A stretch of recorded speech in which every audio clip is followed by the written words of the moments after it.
Hey, what's going on there, youth workers? Paul Turner here from the discipleproject.net. So glad to be with you today. Going live today, had some issues with my editing software, so I'm coming live to you today. Welcome to the Coach's Corner, where I ask 3 questions about youth ministry, and I answer your questions. They're your questions, so I'm going to answer them.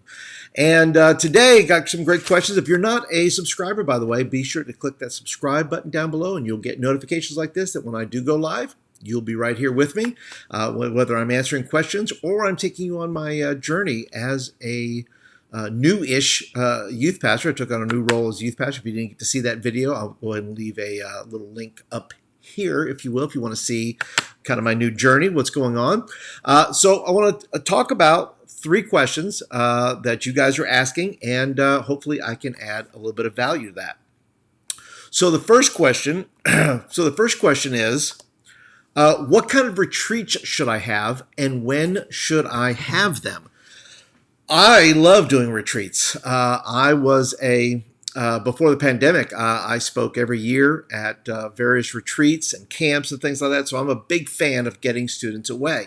The question is, what kind of retreat should you have, and when should you have them? So for me, the 2 kind of retreats that I would have during the year are leadership retreats and an everybody kind of retreat. So usually I will have an everybody retreat in the fall, where it's just kind of a kickoff theme idea, or it's just a big gathering where I want everybody to kind of come into that and be a part of whatever it is, whether we're going to a location, we're going to a camp or a conference center or something like that. That's just an opportunity to get students that I've reached over the summer possibly to come with us on a retreat. Now, retreats take all different kinds of forms and shapes. You can do a one-day retreat, right? You can just say, look, from 9 o'clock to 5 o'clock, that's a one-day retreat. You can also do the overnight retreat, where you book the camp or the conference center and you say, all right, we're going to go spend the night and do all that. So I would say don't limit yourself to the kind of retreat or the location, because you don't need a lot of money to have a retreat. You can go on a retreat anywhere. You can go to the park and have a retreat. You can go to 3 different parks, 3 different locations, and have a retreat. So in that regard, go ahead and I would say plan, first of all, a everybody retreat. This is where you want to get new kids that you've reached during the summer, maybe in the fall, or whatever you decide to do. That's when I do it. You don't have to do it that way. But I also have a leadership retreat, and that is specifically for a few students who really want to dive a little bit deeper into what it means to be a leader. So that will take on a different format. So the leadership retreats I've done could be anything from, once again, a one-day retreat. We say, look, we're going to get away for the day, and we're just going to go have some fun, and we're going to go to some different places, and I'm going to teach on various things. But you can also do something, like I took kids to a park that we have. I've got one here in Birmingham where they do high and low ropes course. And so I booked a session for them to be able to do that. And that was our retreat. So we did a lot of our teaching right there on site, where it was a lot of trails and things like that. So for me, having those 2 kinds of retreats are super important, I think, to the growth of your youth ministry. The one where you get everybody, and the one where you're doing specifically training your leaders.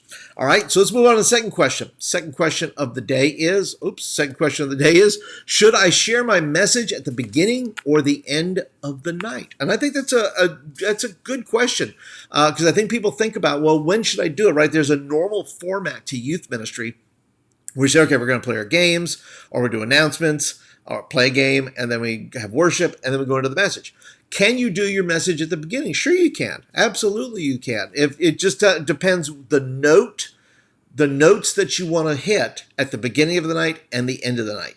So you're thinking with the end in mind. Is my message a really serious, like get down to business with God message? Okay, well, it's going to be hard to transition from that message into a game or into something else. So whatever you're planning around that message, that's going to be the deal. You're going to have to say, okay, what kind of night is this going to be? And that will determine when you kind of do your message, depending on the the weight of the message. If you're just doing a short devotion, say, hey guys, we're doing game night tonight, and before we get started with all the games, I just want to tell you something really cool that I discovered in the Bible. And if it's a 5-minute deal, there's no reason why you can't put it at the very beginning of your night, because it's not heavy. It's a very light, I want to share a thought with you, or you have a student do it. You put something right there at the beginning of the night that it kind of sets the tone, and then boom, you're off to the races. So things like outreaches or game nights or things like that, I think you could put your message at the beginning.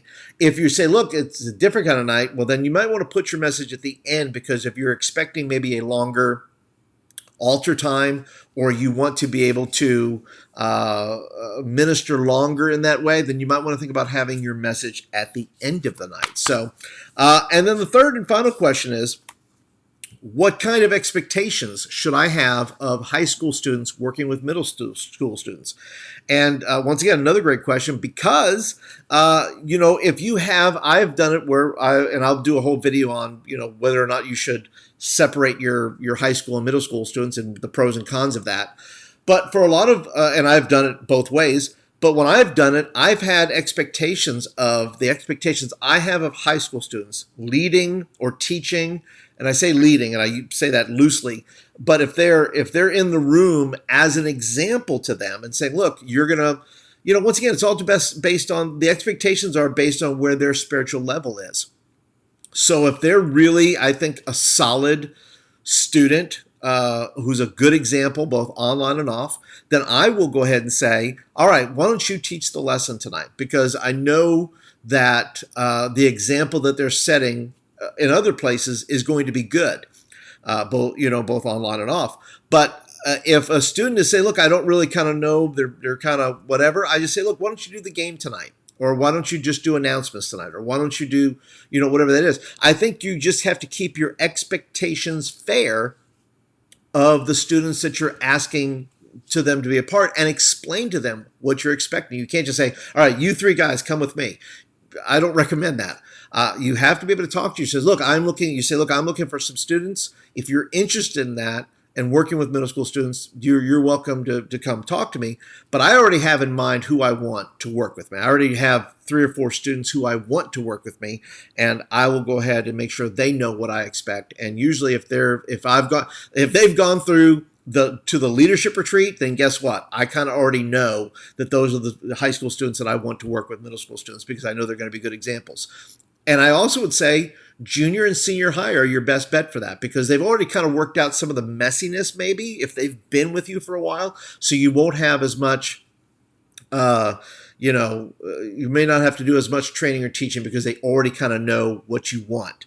So, but that's it, guys. Those are the 3 questions for the Coaches Corner today. If you are interested in coaching, by the way, I'm going to leave a link down below for that. And you say, look, Paul, I would love some of my questions answered based in my context. These are questions that I'm answering that are asked of me. But you say, Paul, I need to go deeper with this. And I totally recommend coaching, because I think it makes the difference, because it creates accountability, it gives you encouragement, and you know that you're asking very specific questions about your very specific situation. I would love to help you. It's the beginning of the year. If you say, Paul, I would love to start this year off right with some coaching, then the link will be down in the description below. So, but that is it for today, guys. Appreciate you guys hanging out and being a part of the show today. Be sure to click that subscribe button. And if you have not subscribed, if you're brand new, thank you for showing up, hanging out for a little while. Hit that subscribe button. You'll get videos like this in your inbox on a regular basis. And don't forget to hit that thumbs up button. That's when you like the video and you want more of them. And until next time, you guys have a great week. Talk to you guys later.